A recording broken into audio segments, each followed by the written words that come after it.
Hello friends, welcome to Unacademy. This is me doctor Siddharth Arora. Friends, ये एक बहुत ही इंपॉर्टेंट टाइम आता है in terms of UPSC civil service examination preparation के लिए, क्योंकि एक के बाद एक ऐसी रिलेटेड एग्जाम्स होने लग जाती है एंड इन दोज एग्जाम्स हमको एक आइडिया हो जाता है कि सिविल सर्विस एग्जामिनेशन जो अभी आने वाले समय में होने वाला है उसका तुम्हें एक ट्रेलर मिल जाता है। और उसी उसी सीक्वेंस में अब हमें जो मिला है वो है कंबाइंड डिफेंस सर्विसेज 2024 का क्वेश्चन पेपर एनालिसिस, जो कि मैं अगले थोड़े समय में ये करने वाला हूं in relationship to all the question discussion जो सीडीएस में पूछा, relationship to politics, political science and governance and so on so fourth.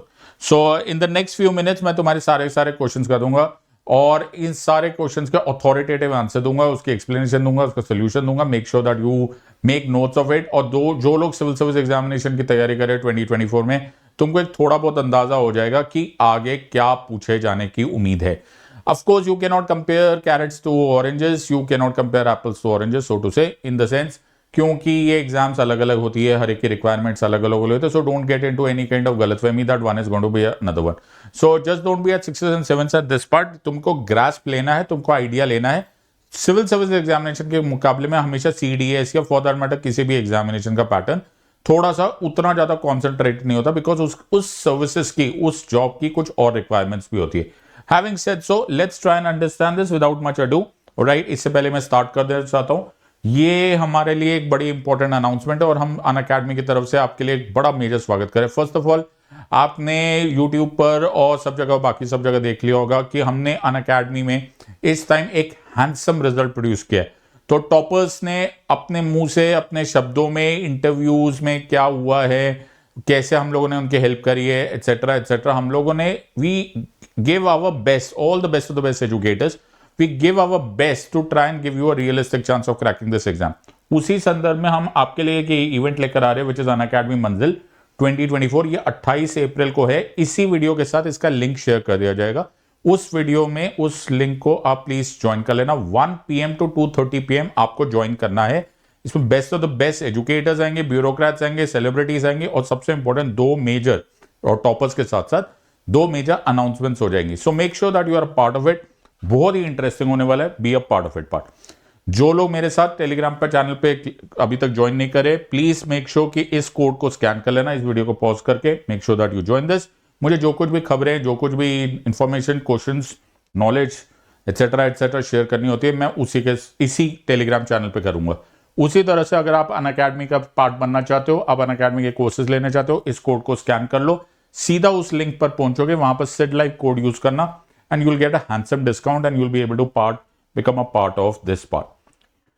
ज्यादा समय नहीं बर्बाद करेंगे, स्ट्रेट अवे सीधा सीधा सीडीएस की इस क्वेश्चन पेपर को एनालाइज करेंगे और सारे के सारे क्वेश्चंस करेंगे। ऑलराइट, सो इसको है ना इंटरैक्टिव कर लेते हैं। आंसर तो मैं तुम्हें दे ही दूंगा, लेकिन इंटरैक्टिव कर लेते हैं। तो आराम से पहले क्वेश्चन पढ़ते हैं, फटाफट कमेंट सेक्शन में तुम आंसर दे देना जो तुम्हें ठीक लगता है, और उसके बाद मैं तुम्हें उसका आंसर और सोल्यूशन दूंगा। Let's go with this part.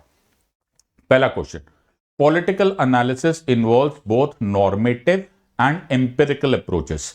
Which of the following statements is or are correct about the two approaches? पहली चॉइस दी है, knowledge acquired through empirical approach is value loaded. 2, knowledge acquired through normative approach is objectively neutral. Select the correct answer using the code given below. 1 only, 2 only, both 1 and 2, neither 1 nor 2. तो इसको फटाफट देखो और तुम्हें exactly मैं 60 second से दूंगा। I will not give you a second मोर। यही सोचो कि तुम एग्जाम में अटेम्प्ट करो तो फिर तुम्हारा आंसर क्या आने वाला है। Political analysis involves both normative and empirical approaches. अब तुम्हारे पास ज्यादा समय बाकी नहीं रहा, फटाफट फटाफट फटाफट आंसर दो। 1 2 दोनों सही है, दोनों गलत है। क्या आंसर देने वाले हो? फटाफट आंसर दो। Alright, you have said 10 more seconds and answer of course is D. Yes, answer is D. पहले मैं आंसर बता देता हूं तुम लोगों को, क्योंकि बहुत सारे लोगों को सिर्फ आंसर देना से होता है, शुरू में से सोल्यूशन चाहिए होता है।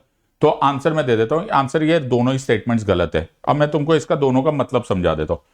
सो व्हाट इज द मतलब ओवर है? पहले लाइन देखो, इसमें लिखा हुआ है पॉलिटिकल एनालिसिस। जब आप पॉलिटिकल साइंस पढ़ते हो तो आपके पास दो तरह की अप्रोच होती है। एक होती है नॉर्मेटिव अप्रोच, एक होती है एम्पिरिकल अप्रोच। नॉर्म वर्ड कहां से आया? नॉर्मेटिव, नॉर्म वर्ड कहां से आया कि what do you think is right and wrong. अब राइट एंड रॉन्ग में हमेशा सब्जेक्टिविटी हो जाती है, वैल्यू हो जाती है। वैल्यू यहां पर तुम्हारी अरिथमेटिक वैल्यू की बात नहीं हो रही है, वो वैल्यू सिस्टम की बात हो रही है। समझ में आ रहा है? सो नॉर्मेटिव, मेरे हिसाब से ये अच्छा है, ये बुरा है, ये जायज है, ये जायज नहीं है, all of that is called as norm, right. So आज की दुनिया में हम जब सब्जेक्टिविटी बोलते हैं, सिर्फ अच्छा बुरा है, ये जायज है, ये गलत होता है, ये एटसेट्रा एटसेट्रा, इसमें कोई अरिथमेटिक कैलकुलेशन नहीं होता। Please don't get into this value. Examiner क्या कोशिश कर रहा है? वो कोशिश ये कर रहा है कि तुम इस वैल्यू वर्ड से घबरा जाओ। ज्यादातर लोगों को लगेगा knowledge acquired through empirical approaches value loaded. No, ये वो वैल्यू है ही नहीं, ये वो वैल्यू की बात ही नहीं हो रही है जिसको आप अरिथमेटिक वैल्यू बोलते हैं 1 2 3 4, ये वो नहीं है। ये वो वैल्यू सिस्टम है जो हमारे अंदर होता है, जो सब्जेक्टिविटी होती है, अच्छा बुरा एटसेट्रा एटसेट्रा। सो उसको बोलते हैं नॉर्मेटिव अप्रोच। इसको उल्टा करो, knowledge acquired through normative approach is value loaded. Value loaded जब नॉर्मेटिव अप्रोच में बात जाते हैं तो शुरू के जैसे ग्रीक फिलोसोफर्स थे, वो लोग ये नॉर्मेटिव अप्रोच में जाते थे, यार आर्मचेयर फिलोसफी हो रही है, अच्छा हो रहा है, बुरा हो रहा है, that is value loaded. Empirical ठीक उल्टा होता है। देखो एग्जामिनर के पास ना एक क्रक्स पॉइंट होता है, एक वो पॉइंट होता है। एग्जामिनर क्वेश्चन क्यों पूछता है? वो तुमको कंफ्यूज करना चाह रहा था। वो ये वैल्यू लोडेड को यहां डालता तो तुमको लगता भगवान जाने क्या है। नॉर्मेटिव अप्रोच वैल्यू लोडेड होती है, एम्पिरिकल अप्रोच उल्टा होता है, it is neutral, objectively loaded. It is sorry objectively neutral. Objectively neutral मतलब यार मैंने तुमको बोला कि मेरे पास ना 1 करोड़ रुपए है, ओके, ये एक फैक्ट है, alright, it is fact. 1 crore रुपए मतलब 1 करोड़ रुपए। तो जब हम लोग अरिथमेटिक कैलकुलेशन करते हैं तो उसमें अच्छा बुरा कुछ नहीं होता। मैं इलेक्शन जीत गया, मेरे पास 550 में से 500 सीट्स है, राइट। अब तुम मुझे अच्छा बोलो या बुरा बोलो। So that is called as empirical approach. So gradually later on जब अमेरिकन पॉलिटिकल साइंस में आने लग गए, पहले जो यूरोपियंस थे वो ज्यादातर नॉर्मेटिव अप्रोच को करते थे। फिर जब वर्ल्ड वॉर 2 हो गया तो उसके बाद अमेरिकन पॉलिटिकल साइंस एसोसिएशन एप्सा ये ज्यादा एक्टिव होने लग गया। अमेरिकन जो ज्यादा थे वो ज्यादातर, मैं फिर ये वर्ड बोल रहा हूं कि ये ज्यादातर एम्पिरिकल होते चले गए। वो बड़े प्रैक्टिकली इन ऑब्जेक्टिव कैलकुलेशंस पे आने गए। अगर तुम पॉलिटिकल साइंस थोड़ा बहुत जानते हो तो उसके बाद सिस्टम्स थ्योरी वगैरह स्टार्ट हुए, behaviouralism, post behaviouralism etcetera etcetera. So वो सब बातें, लेकिन मैं तुम्हें सिर्फ इसलिए बता सकता हूं एमसीक्यू में एग्जामिनर को तुम्हें उड़ाने का क्या इरादा था, वो सिर्फ ये क्वेश्चन से था। आंसर इसका मतलब है दोनों ही गलत है, ये ठीक उल्टा सीधा स्टेटमेंट दिया हुआ था। Let's go to the next question. So अगला क्वेश्चन आंसर देने की कोशिश करो, मैं बाजू से हट जाता हूं, तुम लोग ध्यान से सुनो। Which one amongst the following cannot be a feature of totalitarian regime? State control of the political and often personal realms of individual life. B. A monopoly of the means of mass communication. C. One party state. D. Autonomy of civil society. थोड़ा सा दिमाग लगाओगे तो तुम्हें इसमें जरा भी मेहनत नहीं करनी पड़ेगी। Which one amongst the following was not a part of totalitarian regime? तो थोड़ा सा वर्ड्स को ही देखो तो भी तुम्हें समझ में आने लग जाएगा। तुम्हारे पास 10 सेकेंड है। ऑलराइट, तो टोटलिटेरियन वर्ड कहां से आया? टोटलिटेरियन आया टोटल से, ओके। टोटल मतलब जहां पर जो भी कंट्रोल करेगा ये रेजिम। रेजिम वर्ड कहां से आया? रेजिम मतलब सरकार या उस टाइम का तंत्र, उस टाइम का गवर्नमेंट सिस्टम। जो भी गवर्नमेंट सिस्टम अगर वो टोटलिटेरियन हो गया तो वो क्या कर रहा है, या टोटल कंट्रोल में आ जाएगा। A classical example of totalitarian regime world war 2 से पहले आया हुआ थर्ड राइक था, और द थर्ड रीच जैसे बोला जाता है, या थर्ड राइक, पता नहीं जर्मन में कैसे बोलते। सो हिटलर का जो जमाना था, नाजीज का था, या उससे पहले बेनिटो म्यूसोलिनी ने जो किया था, ये सब टोटलिटेरियन रेजिम्स थे, ओके। खासकर नाजीज जो थे वो बड़े भयंकर रूप से टोटलिटेरियन थे, हर चीज कंट्रोल कर लेते, टोटल वर्ड।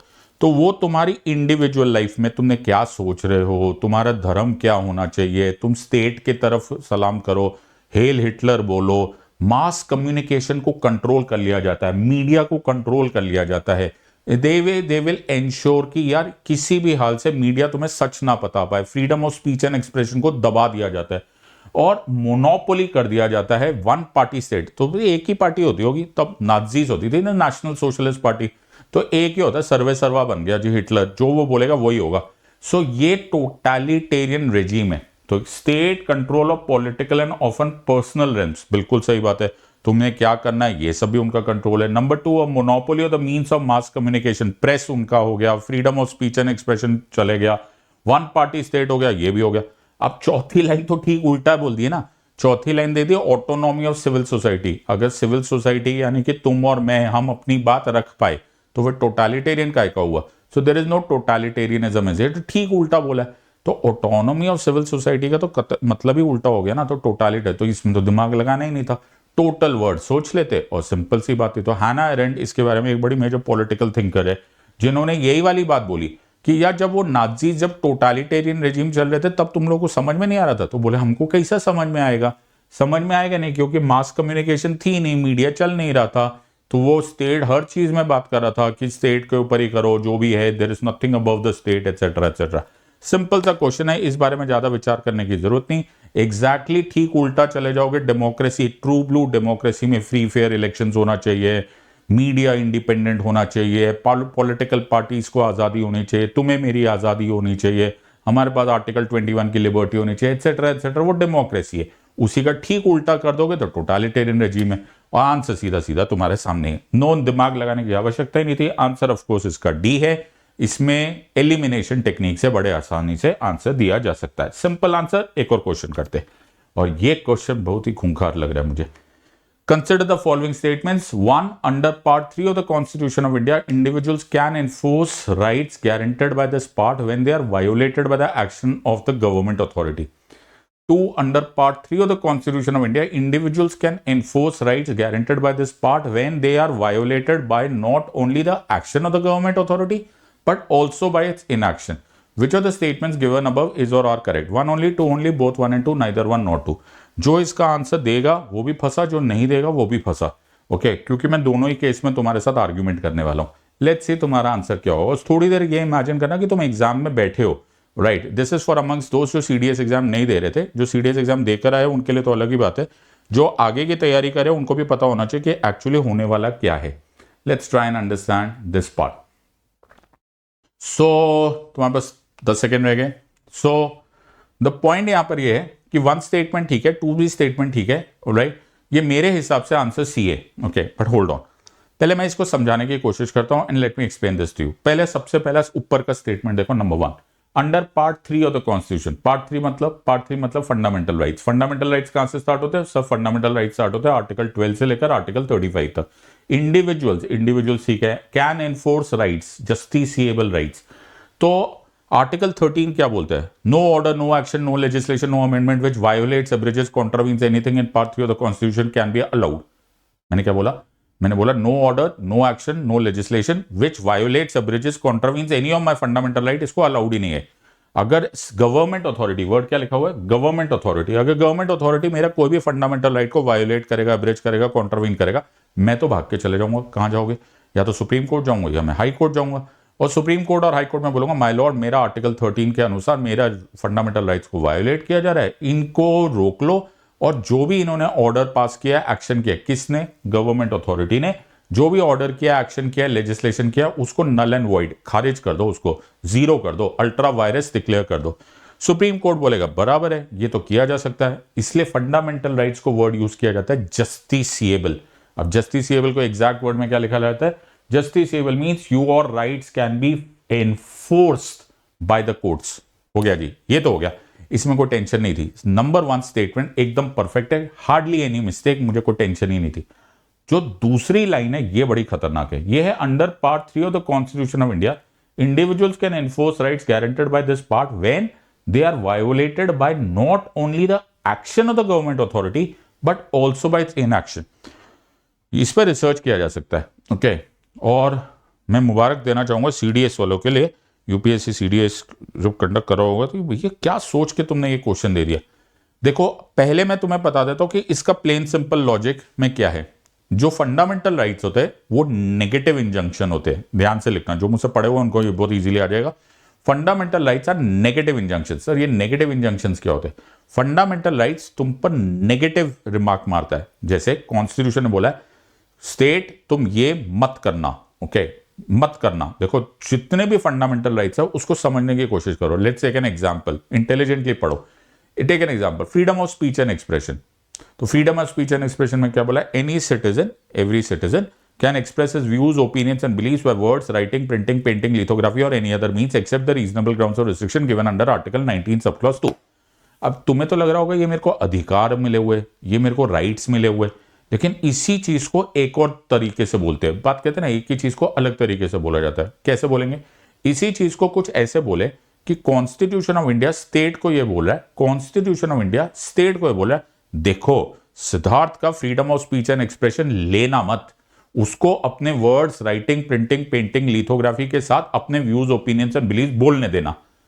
मेरी बात समझ आई?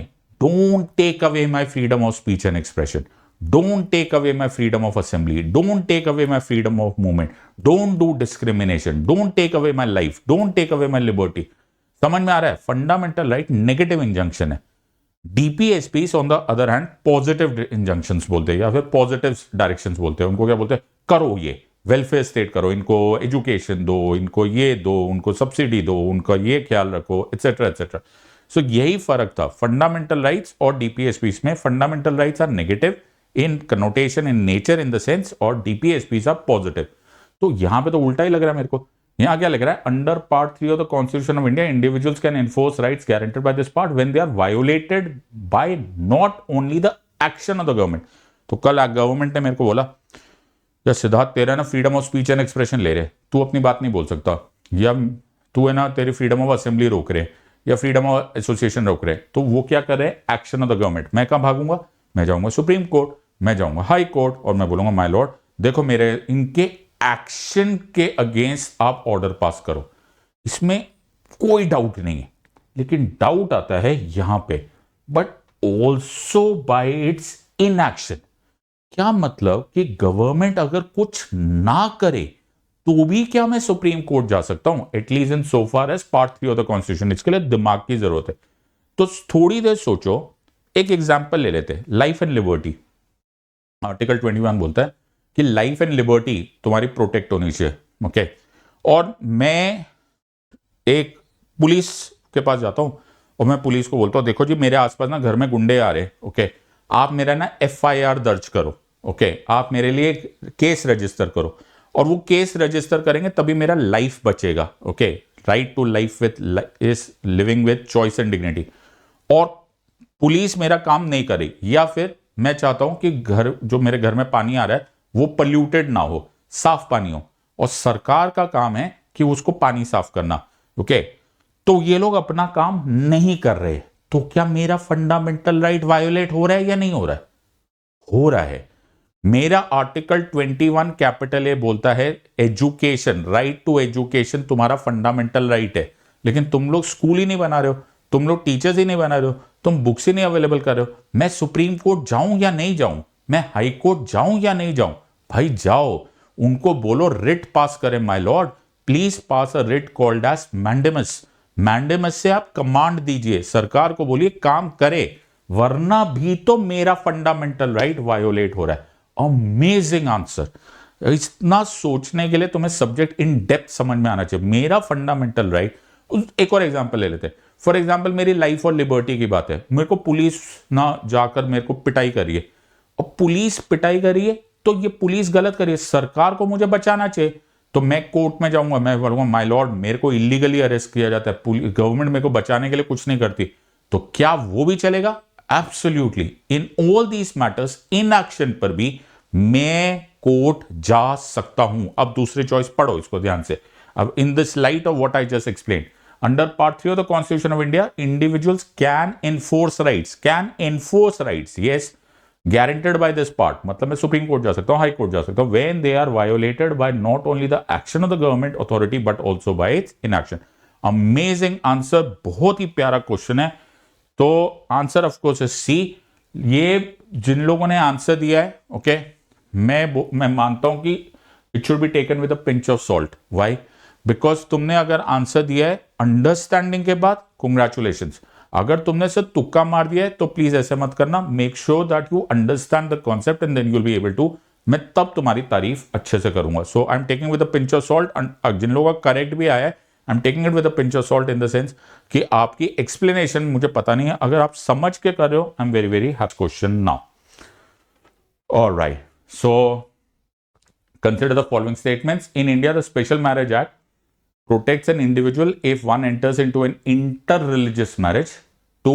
Right to marry a person of one's choice is an integral aspect of one's fundamental rights under Article 21 of the Constitution of India. 2. The Universal Declaration of Human Rights also resonates marital rights of every adult consenting individuals. Which of the statements given above is or are correct? 2 and 3 only, 1 and 3 only, 1, 2 and 3 या फिर 1 only.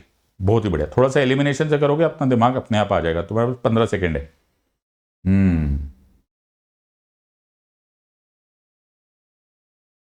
Alright, तो answer इसका obviously सी है. पहले answer लिख लो. हाँ, तुम लोग को आंसर से बड़ा प्यार होता है, स्टार्टिंग में आंसर लिख लेते. तो आंसर इसका सी है. Right, so first let's get it down to the brass tacks and try and understand this. बहुत सिंपल क्वेश्चन है. पहले मैं तुमको ये बात बता देता, तो पहले 2 पे चलते हैं. 1 तो इजी हो जाएगा, पहले 2 पे चलते. देखो मैं तुम्हें एलिमिनेशन सिखा देता हूँ. Year 2019, if I am not wrong, UPSC civil service examination 2019 में एक क्वेश्चन आया था कि right to marry a person of one's choice कौन से आर्टिकल से इमर्ज कर रहा है. एक बार देख लेना. Okay, so right to marry a person of one's choice and right to faith is emanating from which article of the constitution of India. उसमें 19, 25, 21 ऐसे 4 चॉइसेस दिए हुए थे. आंसर उसका आर्टिकल 21 था. तो जिस साल ये क्वेश्चन आया था ना, तो दिल्ली के फैकल्टीज में, दिल्ली के यूपीएससी सोकॉल टीचिंग वाले फ्रेटर्निटी में बड़ा धमाका हो गया था. और मैंने जैसे ही आंसर आर्टिकल 21 बोला था ना, बहुत सारे लोग मेरे ऊपर चढ़ गए. ओए होए, ये गलत बोल रहा है, ये तो आर्टिकल 25 है, and what ever nonsense. The situation यहाँ पे था कि उन दिनों जो लोगों ने पढ़ा नहीं था, ओके, बिकॉज उन्हीं दिनों हादिया केस हुआ था. हादिया केस, HADIA, उसको एक्चुअली उसका पूरा नाम है शफीन जहान versus Ashokan KM case. Hadiya case में कुछ स्टोरी कुछ ऐसी थी कि शफीन जहान हादिया उनका रियल नाम नहीं था, उनका नाम था अखिला अशोकन. अखिला अशोकन बॉर्न हुई थी एज अ हिंदू परिवार में, लेकिन उनको प्यार हो गया था शफीन जहान से. शफीन जहान बीइंग अ मुस्लिम, उन्होंने अपना धर्म बदला और शादी कर ली, निकाह कर लिए विद शफीन जहान. केरला हाईकोर्ट ने में अखिला अशोकन के पिताजी अशोकन KM ने एक पिटिशन डाली कि इस शादी को नल एंड वॉइड डिक्लेयर किया जाए. और केरला हाईकोर्ट ने उनको ऑर्डर दे दिया कि हाँ जी, हम तो नल एंड वॉइड डिक्लेयर करेंगे. उसके बहुत सारे रीजन है, मैं उसमें जाना नहीं चाहता. फिर शफीन जहान यानी कि उनके जो हस्बैंड थे अखिला अशोकन, जो कि जिसका नाम शादी के बाद फेथ बदलने के बाद हादिया हो गया, उन्होंने सुप्रीम कोर्ट में इस केरला हाईकोर्ट के ऑर्डर को चैलेंज किया था. और ये केस बन गया शफीन जहान वर्सेस अशोकन KM. 2018 में ये जजमेंट आई और सुप्रीम कोर्ट ने बड़े क्लियर, तब अभी जो हमारे honourable chief justice of India है, तो तब जस्टिस DY चंद्रचूड़ थे, उनकी बड़ी फेमस स्टेटमेंट थी. उसमें बड़ी जबरदस्त ऑब्जर्वेशन थी. उसमें ऑब्जर्वेशन ये थी that right to marry is an, ये एग्जैक्ट लाइन है actually, right to marry a person of one's choice is an integral aspect of one's fundamental rights under article 21 of the constitution of India. मुझे मालूम है क्या लग रहा है, ये एक्चुअली कॉपी पेस्ट है. ओके, एकदम कॉपी पेस्ट है. एक बार जाके गूगल पे सर्च करोगे, एकदम कॉपी पेस्ट है. बिकॉज आज मच आज my memory serves me right, ये एग्जैक्टली यही वर्ड्स है, ना लेफ्ट है ना राइट है. राइट, ये एग्जैक्टली उठा के वही वर्ड डाल दिया. ये जस्टिस चंद्रचूड़ की स्टेटमेंट है, एकदम सेम वर्ड है. अच्छा चलो, तो ये तो हमारा आंसर हो गया. 2019 के सिविल सर्विस एग्जामिनेशन वाले मार्क्स देख लो, अभी भी देख लो. आर्टिकल 21 हादिया केस, ये तुम्हारा करेक्ट है. अब मेरी हेडेक क्या होगी, मैं इसमें से एलिमिनेशन कर सकता हूं. ये ठीक है, ओके, एक ठीक है, सी ठीक है, बी और डी पक्का गलत है, बिकॉज 2 तो करेक्ट ही है. राइट, तो मैं एलिमिनेशन में चले जाऊं. अब मैं क्या सोच रहा हूं, 2 मिनट के लिए इसको हटा देता हूं. वैसे मैं कुछ भी कर सकता हूं, इस बड़ा सिंपल सा क्वेश्चन, मैं एवं टाइम पास कर रहा हूं तुम्हारे साथ. Okay, I am just trying to make a simple thing tough and then tough into simple. मजे आ रहे. ओके, जब पेपर इतना सिंपल होता है तो hardly you can not make it. तो once you know your subject, उसके बाद तुम जो मर्जी कर सकते हो. In India special marriage act protects an individual if you get into inter religious marriage. एक हिंदू मैन को अगर हिंदू फीमेल से शादी करनी है, एक हिंदू मैन को अगर हिंदू वुमेन से शादी करनी है, तो उसको करना होता है हिंदू मैरिज एक्ट ऑफ 1955 के अंतर्गत अपनी शादी. अगर एक मुस्लिम मैन को मुस्लिम वुमेन से शादी करनी है, तो वो लॉ जो एप्लीकेबल होता है वो होता है मुस्लिम मैरिज एक्ट शरीयत एप्लीकेशन एक्ट ऑफ 1937. उसी तरह से अगर एक क्रिश्चियन मैन को क्रिश्चियन से शादी करनी है, क्रिश्चियन फीमेल से शादी करनी है, तो उसका नाम होता है, वो आता है Christian marriage act of 1872, if I am not wrong. Year से कुछ खास फर्क नहीं पड़ता. उसी तरह से पारसी को पारसी से शादी करनी है तो पारसी मैरिज एक्ट. ओके, लेकिन अगर इंटरकास्ट या इंटर रिलीजियस शादी करनी है राइट, हिंदू को मुस्लिम से करनी है या फिर मुस्लिम को क्रिश्चियन से करनी है या वट एवर कॉम्बिनेशन पॉसिबल, तो एक और लॉ बनाया गया है जिसका नाम है special marriage act. If I am not wrong 54 का ये लॉ है। स्पेशल मैरिज एक्ट के अंतर्गत आपको रिगार्डलेस ऑफ योर रिलीजन आप विवाह कर सकते हो। इनफैक्ट आप इंडियन को अगर फॉरेनर से भी करनी होती तो भी इसी लॉ से करते। तो स्पेशल मैरिज एक्ट आपको ये जो पर्सनल लॉज होते हैं ना, जो स्पेसिफिक रिलीजन के मैरिज एक्ट्स होते हैं, इससे आपको बचा लेता है, वो होता है स्पेशल मैरिज एक्ट। तो ये भी ठीक हो गया, या फिर तो गेम ही खत्म हो गया ना, क्योंकि हमारा ये ठीक है, वन ठीक है, कहानी खत्म। आंसर ऑफ कोर्स सी है। अब फिर भी मेरा दिल कर रहा है तो मैं तुम्हें तीसरा भी बता देता हूं। Universal declaration of human rights, UDHR, 10 दिसंबर 1948 को जो universal declaration of human rights है, ये भी if I am not wrong ना, ये 2020 या 2021 का एक पेपर है। सिविल सर्विस एग्जामिनेशन खोल लो। इनफैक्ट तुम्हें ये थोड़ा बहुत सीडीएस जो एग्जाम अटेम्प्ट दे रहे हैं ना, तुम्हारे लिए ये हिंट है। Previous year UPSC civil service examination देख लिया करो, बहुत सारे हिंट्स है।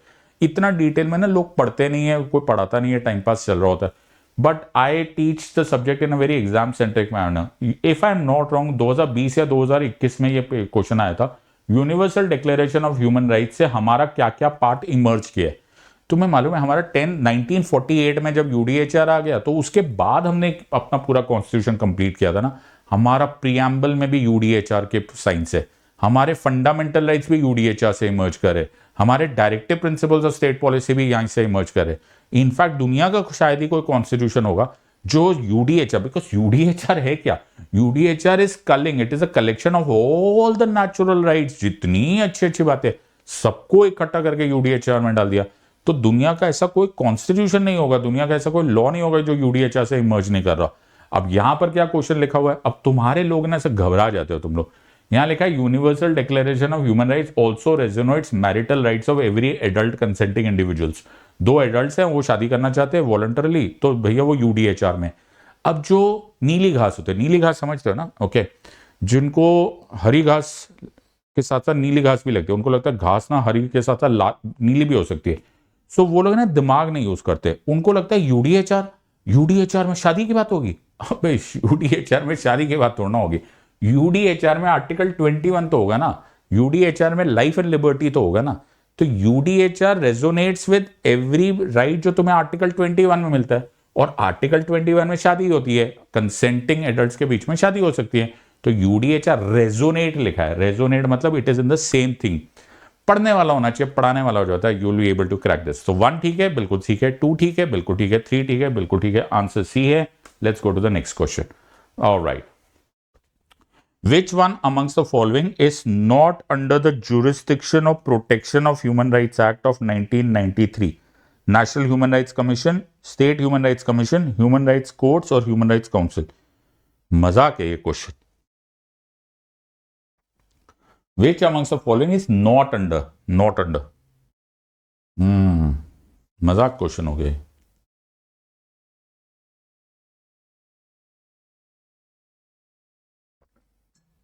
तो 5 सेकेंड है, आंसर क्या है? आंसर इसका इतना सिंपल सा है, ह्यूमन राइट्स काउंसिल है। तो ह्यूमन राइट्स काउंसिल इसमें कैसे आ गया? तो पहले मैं तुम्हें आंसर दे देता हूं, आंसर ऑफ कोर्स दिए। ह्यूमन राइट्स काउंसिल तो 47 कंट्रीज का एक ग्रुप बना हुआ है, ओके, जो ओएचसीएचआर में, okay, it is an intergovernmental organisation, office of high commission of human rights, UNO का जो पार्ट है उसमें रहता है। तो पहले ये तो एब्सोल्युटली ब्लेटेंटली 5 सेकंड का क्वेश्चन था, लेकिन मेरा काम तुमको यहाँ पर सिर्फ आंसर देना थोड़ा है, मेरे को तुम्हें समझाना भी तो है। तो ये protection of human rights act of 1993 कहां से आया? अभी अभी हमने क्या पढ़ा, देखो कितना थीम पकड़ते हैं ना, मतलब एग्जामिनर भी एक ही थीम के आंसर पूछ लेते हैं, वो भी एक के बाद एक। अभी अभी हमने पूछा UDHR, universal declaration of human rights, बड़ा मजा आया जी। Universal declaration of human rights बन गए, और हम लोगों ने बोला जी ह्यूमन राइट्स, मानव अधिकारों की रक्षा करेगा। कब से जी? 1948 से। फिर मानव अधिकारों के जो रक्षा करोगे, तो रक्षा करोगे कैसे? ये रक्षा ऐसे करेंगे कि किसी भी इंसान के, किसी भी इंडिविजुअल के, उनके जो ह्यूमन राइट्स है, जो डिफाइन किए गए हैं यूडीएचआर में, उसको ना कोई भी हनन नहीं कर सकता। मैंने दिमाग लगाया, मैंने ये सोचा, मैं तुमसे ये सवाल पूछता हूं, अगर मैं पाकिस्तान में रहता हूं, ओके, या मैं नॉर्थ कोरिया में रहता हूं, या मैं चाइना में रहता हूं, तो मेरे ह्यूमन राइट्स के सबसे ज्यादा चांसेस वायोलेट करने के किसके हवाले?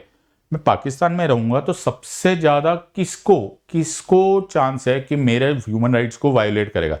भैया गवर्नमेंट ऑफ पाकिस्तान ही सबसे ज्यादा चांस है कि वो मेरे को डैमेज कर दे। नॉर्थ कोरिया में मेरे को गवर्नमेंट ऑफ नॉर्थ कोरिया के हाथों सबसे ज्यादा डर है, उसी तरह से मेरे को गवर्नमेंट ऑफ चाइना से ज्यादा सबसे ज्यादा डर है। तो हम लोगों ने एक विचार बनाया हुआ था कि जब यूडीएचआर बनाएंगे तो हम लोग बनाएंगे what are called as human rights institutions, national human rights institutions. ये वॉचडॉग्स की तरह काम करेंगे। सो पाकिस्तान में भी एक नेशनल ह्यूमन राइट इंस्टीट्यूशन है। पता हो यार, विश्वास भी नहीं हो रहा कि पाकिस्तान में भी ह्यूमन राइट्स को बचाने के लिए कोई बैठा हुआ है। यस, बैठा हुआ है। Sadly that's the truth of the factor. So that is the entire situation. Okay, now the entire situation यहां पर यह है, नाउ द एंटायर सिचुएशन यहां पर यह है दैट पाकिस्तान का एनएचआरआई कौन बना रहा है जी? पाकिस्तान की सरकार ही बना रही है। और पाकिस्तान की सरकार पे पाकिस्तान का नेशनल ह्यूमन राइट इंस्टीट्यूशन नजर रख रहा है। ये थोड़ा सा अजीब नहीं हो रहा है? ये बड़ी अजीब सी बात है। वो अपना काम इंडिपेंडेंटली कर भी नहीं पाएगा। तो इसी प्रोसेस को थोड़ा बेटर करने के लिए पेरिस प्रिंसिपल्स बनाए गए। सो पेरिस में मीटिंग हुई और पेरिस प्रिंसिपल्स 1992 में ये पास किए गए कि इनके भी है ना कुछ स्टैंडर्ड्स होने चाहिए। नेशनल ह्यूमन राइट्स इंस्टीट्यूशन के कुछ स्टैंडर्ड्स होने चाहिए, जैसे ट्रांसपेरेंसी होनी चाहिए, उनमें कॉम्पिटेंसी होनी चाहिए, उनके पास फाइनेंशियल फ्रीडम होनी चाहिए, उनके पास रिसोर्सेज होने चाहिए, वो ऑटोनोमस होने चाहिए, एंड एटसेट्रा एटसेट्रा। तो जितनी भी कंट्रीज ने यूडीएचआर पे साइन मारा हुआ था ना, वो बोले कि हाँ हाँ हम इनको भी स्टैंडर्डाइज करेंगे। तो सब लोगों ने पेरिस प्रिंसिपल्स को एक्सेप्ट किया, ज्यादातर लोगों ने। इंडिया ने भी एक्सेप्ट किया, बोला कि ना ना, हमारा भी जो नेशनल ह्यूमन राइट्स इंस्टीट्यूशंस होंगे उनमें भी हाई क्वालिटी होगी, ऑटोनॉमी होगी, जो अपना अपना काम ढंग से करेंगे। जब हमने 1992 में पेरिस प्रिंसिपल्स को साइन किया, उसके अगले ही साल उन पेरिस प्रिंसिपल्स को टिक मार्क करने के लिए हमने एक लॉ पास किया जिसका नाम किया protection of human rights act of 1993।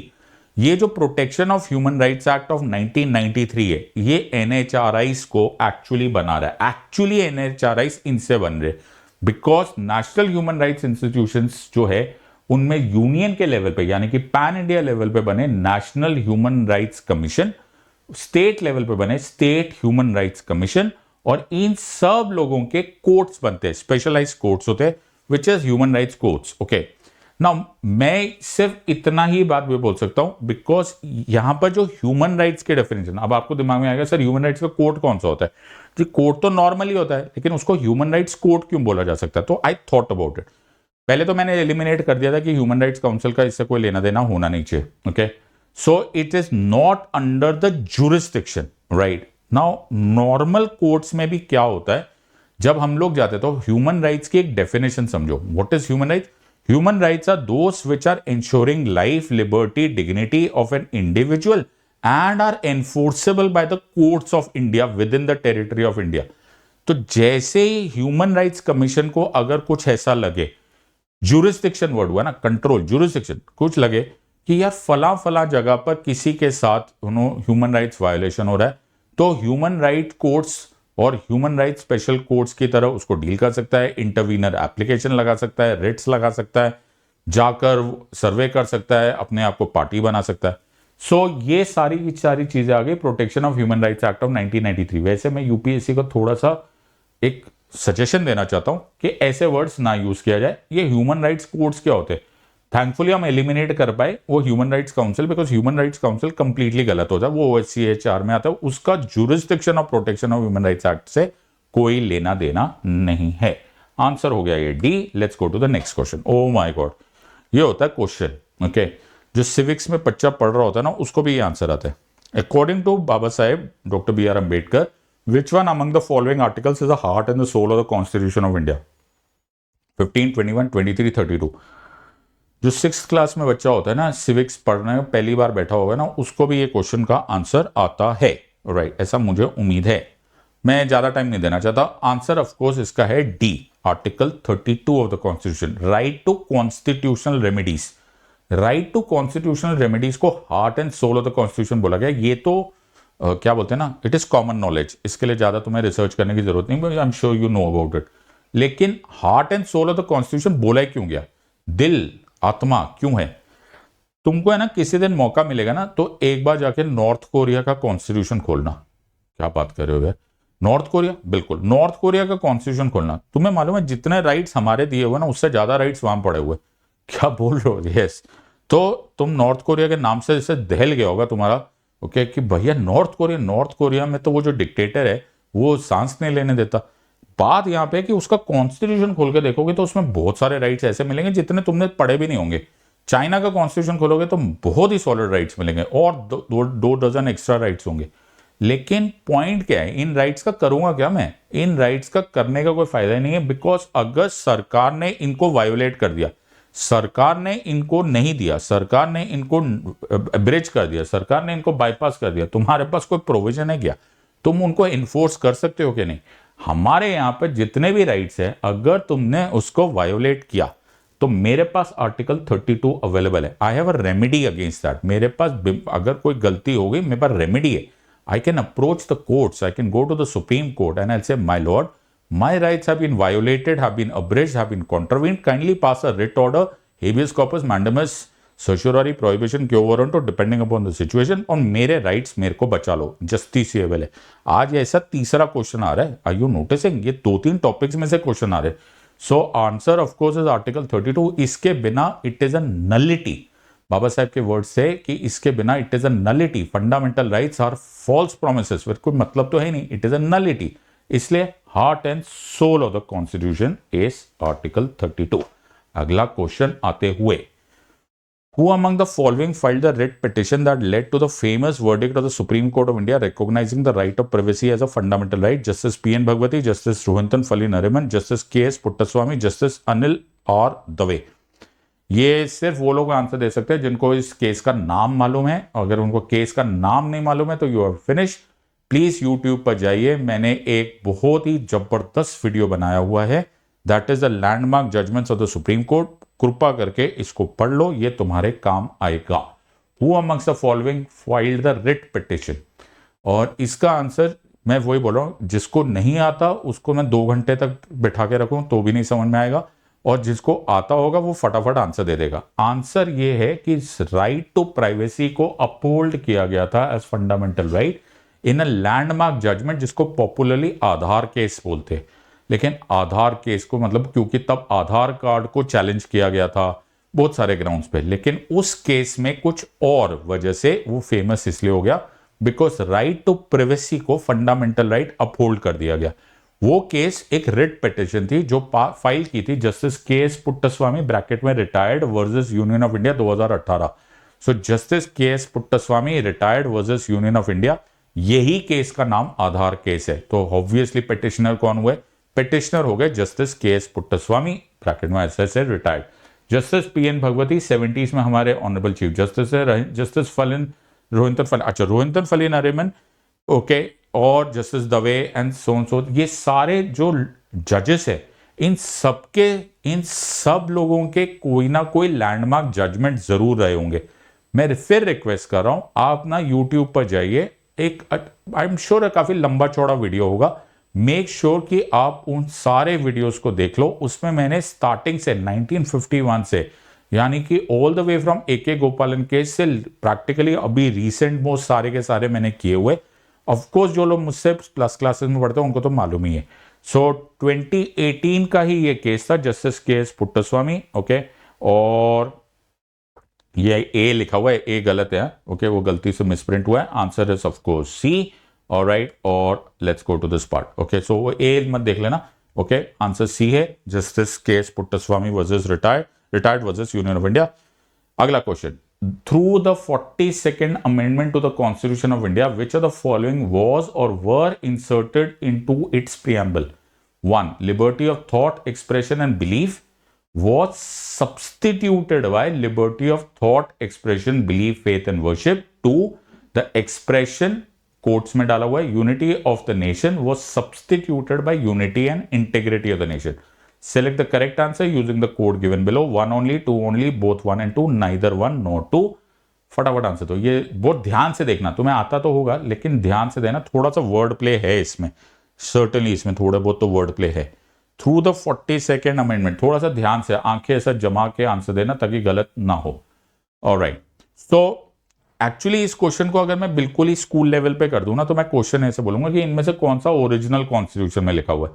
क्या originally liberty of thought expression belief faith and worship था, या ये 42nd अमेंडमेंट से आया। देखो मैं इसी तरीके से सीख सकते हैं ना, फिर गलती नहीं करेंगे।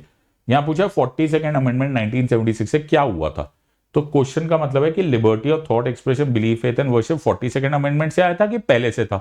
ऑलराइट, उसी तरह से unity and integrity of the nation 42nd amendment से आया था कि पहले से था। सो ऑब्वियसली ये वाला पहले से था, ये वाला बाद में आया था। So answer of course is 2, only answer of course is B. लेकिन इसको समझने के लिए मेरा एक बड़ा ही जबरदस्त फॉर्मूला है जो मैं चाहता हूं सब लोग रट लो और सब लोग कर लो, और वो मैंने हर स्टूडेंट को हर क्लास में यही बात बोली है, कृपा करके प्रियम्बल रट लो। ऑलराइट, एक तो एज कंसर्न इंडियन सिटीजन तुमको मालूम होना चाहिए, ओके, बिकॉज तुम्हें हमारा प्रियम्बल, हमारा कॉन्स्टिट्यूशन हमारा शान है, ओके, हमारा आईन है, हमारा संविधान है। We should know the summary of the constitution, that is a preamble. So एक बात देख लेते हैं कि ओरिजिनल कॉन्स्टिट्यूशन में ये डाला है, तो ओरिजिनल कॉन्स्टिट्यूशन के बाद 3 वर्ड्स डाले गए थे। 3 वर्ड्स जो डाले गए थे 42nd अमेंडमेंट से, वो डाले थे सोशलिस्ट, सेक्युलर एंड कहां गया, इंटेग्रिटी।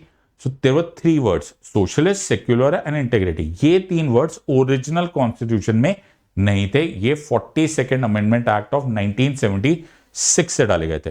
तो दिमाग तो फिर लगाने की जरूरत ही नहीं, अगर तुम्हें ये बात मालूम है। 3 वर्ड्स थे, ज्यादातर लोगों को गलत फहमी लगती है, उनको से सोशलिस्ट एंड सेक्युलर लगता है। सो क्विकली देख लेंगे। तो हमारा क्या, we the people of India having solemnly resolve to constitute India into a sovereign socialist, secular, democratic republic. Socialist and secular 42nd amendment से आया, ओरिजिनल कॉन्स्टिट्यूशन में सॉवरेन डेमोक्रेटिक रिपब्लिक लिखा हुआ था। And to secure to all its citizen justice, social, economic, political, वो original है। Liberty of thought expression, belief, faith and worship, ये भी ओरिजिनल है। Equality of status and of opportunity, to fraternity assuring the dignity of the individual and unity and integrity of the nation, ये कहां से आया, ये आया 42nd अमेंडमेंट से। सिंपल सी बात है। तो पहले क्या था, यूनिटी, और फिर डाला गया यूनिटी एंड इंटेग्रिटी। थोड़ा सा वर्ड प्ले है, तो थोड़ा सा ध्यान से आंसर दे देना। Next question coming your way. If I'm not wrong, this is the last question for our discussion. As per the state list under the 7th schedule of the Constitution of India, the states have jurisdiction over agricultural land in connection with which of the following subjects? Taxes on agricultural income, 1 is taxes on agricultural income, 2 duties in respect of succession of agricultural land, 3 estate duty in respect of agricultural land. Select the correct answer, 1 and 2, 2 and 3, 1 and 3, 1, 2 and 3. ये question जिसने answer दे दिया वो अपना number डाल देना, okay, नाम लिख देना, मैं उसको चॉकलेट भेजने वाला हूं। क्यों? क्योंकि यार ये क्वेश्चन अगर तुम सोच समझ के आंसर देते हो तो तुमको पॉलिटी इन एंड आउट आती है। मतलब तुमने प्रैक्टिकली स्टेटलेस, यूनियनलेस और कंकरेंटलेस याद कर लिए। I would sincerely be very very worried about a trend अगर इस तरह से यूपीएससी क्वेश्चन पूछने लग गया तो आई एम नॉट वेरी हैप्पी। मुझे ये कॉन्स्टिट्यूशन बाय हार्ट याद है, राइट, इसमें कोई डाउट नहीं है, लेकिन कोई बड़ी बात भी नहीं है। मैं 20-25 साल से वकालत कर रहा हूँ, ओके, मैं 20-25 साल से 15-16 साल से मैं पढ़ा रहा हूँ। मुझे ये सारे के सारा सीन मालूम होना फर्ज भी है, मेरा काम है, मेरा प्रोफेशन है। कैसे याद करेगा एक स्टूडेंट जिसके पास 1 साल होता है प्रिपेयर करने का, और उसको कैसे याद रहेगा कि स्टेट लिस्ट में ये जो, if I am not wrong, ये आइटम नंबर 46 है, ये 47 है और ये 48 है of the list 2 of the 7th schedule. मतलब क्या एक्सपेक्टेशन हो गई है यूपीएससी की, वो भी सीडीएस लेवल के स्टूडेंट्स को। सीडीएस को तो इतना डिटेल, उनको कोई वकालत थोड़ा ना करनी है, उनको कोई जज थोड़ा ना बनना है। मैन ये क्वेश्चन पूछ लिया गया, taxes on agricultural income, duties in respect of succession of agriculture land, state duty in respect of agriculture land. ये स्टेट लगाता है कि नहीं लगाता? ऑब्वियसली स्टेट लगाता है, लेकिन how am you going to answer this question? तो ये देखो 46, 47 एंड 48, तो मैंने कॉपी पेस्ट कर दिया ताकि तुमको याद आए। ये स्टेट लिस्ट के आइटम नंबर 46, आइटम नंबर 47 और 48 है। 1, 2 एंड 18 याद रखते हैं, public order, police and land, ये याद रहता है हमको। क्यों? क्योंकि दिल्ली में स्पेशली ऐसा किया गया कि दिल्ली में स्टेट जो दिल्ली की विधानसभा उसको 1, 2 एंड 18 अवेलेबल नहीं है। वो मैं समझ सकता हूं, लेकिन अब आप पूरा का पूरा स्टेट लिस्ट याद करवाने वाले हो। आई am not very happy with this kind of question. ये काफी रटने वाला क्वेश्चन है। अगर इसी बेसिस पे याद करना है तो फिर तो तुम्हें और भी याद करना चाहिए। फिर तो तुम्हें ये सब भी मालूम होना चाहिए कि स्टेट में ये सब भी अलाउड होता है, agriculture including agriculture, education, transfer, alienation, money lending, money lenders release. I am not very happy with this question. मैं हमेशा चाहता हूं कि यूपीएससी ऐसा क्वेश्चन ना पूछे, लेकिन मेरी मर्जी से तो यूपीएससी चलेगी नहीं। इसका मैं सिर्फ एक टेक अवे है, मेरा टेक अवे है कि थोड़ा बहुत एटलीस्ट द इंपॉर्टेंट वंस जो टॉपिक तुमको दिखाई दे रहे हैं उससे रिलेटेड ये देख लेना कि ये कौन से लिस्ट में आ रहा है, 7 शेड्यूल में, 1 में, 2 में, 3 में। जैसे कंकरेंट लिस्ट में एजुकेशन की बड़ी डिस्कशन हो जाती है, सिटीजनशिप कहां आता है, etcetera etcetera. Long and short of the story is कि मैं फिर भी ये नहीं बोलूंगा कि तुम जाके सारी लिस्ट 1, लिस्ट 2, लिस्ट 3 याद कर लो, बिकॉज ये होने वाला है नहीं, और फिर पता चले कि सब कुछ याद करने के बाद भी ये क्वेश्चन आया ही नहीं। मुबारक हो, मैंने तुमको सारे के सारे टॉपिक्स बता दिए। रिलेटिवली मेरे हिसाब से काफी ही सिंपल क्वेश्चन था, पेपर था, except the last one which was really out of the box. There was no way that you could have caught this. It was an absolutely amazingly difficult question, or rather difficult से ज्यादा it was relatively a more irrelevant question. एक question जो मुझे बहुत ही अच्छा लगा इसमें interesting was that fundamental right वाला question, which I'm sure was something that you had to have your thinking cap to think about this, और उसके लिए तुम्हें सब्जेक्ट इन एंड आउट आना चाहिए था। बाकी सब क्वेश्चन आमतौर पे मेरे हिसाब से आप एलिमिनेशन से बहुत ही अच्छी तरह से कर सकते हो। I hope you have enjoyed this. Okay, इनमें से किसी भी क्वेश्चन में अगर तुम कुछ डिस्कशन चाहते हो, please right this in the comment section. मैं स्पेशल क्लास कंडक्ट करूंगा और तुमको बता दूंगा। आई होप तुम लोगों ने अच्छी तरह से किया हुआ। दोस्त who are taking the civil service examination in the future, कृपा करके थोड़ा सा हिंट ले लेना और इसी के बेसिस पर रिवीजन कर लेना। वन फाइनल अनाउंसमेंट, अनअकैडमी मंजिल में आपका स्वागत है। Biggest event for UPSC CSE, April 28th, 1 p.m. to 2:30 p.m. Amazing time. Let's enjoy. Make sure that you are a part of it. In the words of Unacademy, let's crack it. Until next time, God bless, thank you, and Jai Hind.